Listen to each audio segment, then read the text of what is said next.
दो दोस्त बचपन से साथे पढ़े, साथे रहें, साथे खेले। एक पढ़े में बहुत होशियार, एक पढ़े में बिल्कुल नकारा। एक टॉप करत रहा तो एक मुश्किल से पास होत रहा। एक का सब सम्मान देत रहे, एक हर क्लास में पनिशमेंट पावत रहा। ये कहानी रही। ऐसे कैसे 12वीं तक चला सिलसिला। 12वीं के बाद जो कम पढ़े में तेज रहा वो पढ़ाई छोड़ दी, और जो तेज रहा मित्र वो अपन BSc में PhD कई के वैज्ञानिक बन गया। अब ओका एक बहुत बड़े अनुसंधान केंद्र में नौकरी मिल गई।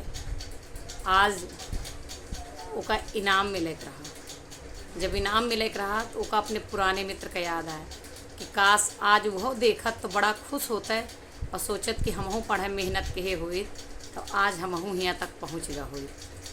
अब वह गए इनाम ले, और इनाम जब ले गए देखें तो सामने वही मित्र खड़ा था मंत्री जी के रूप में, जो पढ़ने में कमज़ोर था।